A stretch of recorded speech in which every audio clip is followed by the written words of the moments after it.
लाडकी बहीण योजनेअंतर्गत 17 ऑगस्ट रोजी बहिणींच्या बँक खात्यामध्ये 3,000 रुपये सरकार जमा करणार आहे। हे 3,000 रुपये आता नक्की कोणाला मिळतील? तर भरपूर जणांचे फॉर्म अजून पेंडिंग मध्ये आहेत, काही जणांचे रिव्ह्यू मध्ये आहेत। तर नक्की यामध्ये कोणाला पैसे मिळतील? तर यामध्ये सरकारने 2 अटी घातलेल्या आहेत। या 2 अटी तुमच्या जर पूर्ण असतील तर तुम्हाला हे 3,000 रुपये। आता या 2 अटी नक्की कोणत्या आहेत ते समजून घ्या। पहिली अट आहे ते म्हणजे तुमचा जो काही फॉर्म आहे तो 14 ऑगस्ट पर्यंत अप्रूव्ह असेल। कारण याची माहिती दिलेली आहे, तुम्ही स्क्रीनवरती पाहू शकता। तुम्ही जो फॉर्म भरलेला आहे तो फॉर्म 14 ऑगस्ट पर्यंत अप्रूव्ड असेल, म्हणजे मंजूर झालेला असेल, तरच हे 3,000 रुपये तुमच्या करणार आहे। तर ज्यांचे फॉर्म पेंडिंग मध्ये आहेत, रिव्ह्यू मध्ये आहेत, लक्षात ठेवा तुमचा जर फॉर्म 14 ऑगस्ट पर्यंत मंजूर झाला, अप्रूव्ह झाला, तरच तुम्हाला हे पैसे आहेत ते मिळणार आहेत। त्यानंतर आता दुसरी अट काय बनवली आहे त्यामध्ये सांगितलं आहे की तुमचं आधार कार्ड बँकेला सीडिंग असणं गरजेचं आहे। तुमचं आधार कार्ड बँकेला सीडिंग असेल तरच तुम्हाला जे काही पैसे आहेत ते मिळतील। ही दुसरी अट आहे।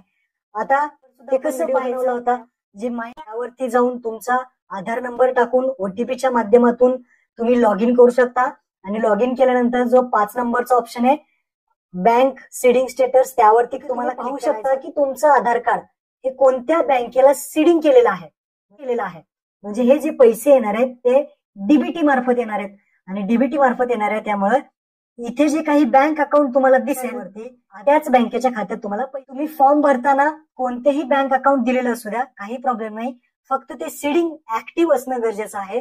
तसंच तुम्ही त्या वेबसाईट वरती जावा आणि बँक सीडिंग स्टेटस कोणती बँक आहे आणि ते जी बँक असेल आणि ते ऍक्टिव्ह असेल त्याच बँकेच्या खात्यामध्ये तुम्हाला हे 3,000 रुपये मिळणार आहेत। ही गोष्ट लक्षात ठेवायची आहे।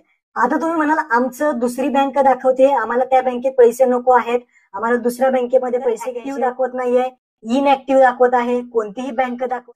त्यांनी आपल्या बँकेमध्ये जाऊन एनपीसीआय डीबीटी लिंकचा एक फॉर्म असतो तो भरायचा आहे। लक्षात ठेवा आधार कार्ड सगळ्या बँकेला लिंक असतं। पैसे येतात, स्कॉलरशिपचे जे पैसे येतात ते मात्र तुम्हाला डीबीटी मार्फत येतात। त्यामुळे ही डीबीटी आम्हाला लिंक करून पाहिजे आणि लवकरात लवकर लिंक करून घ्या।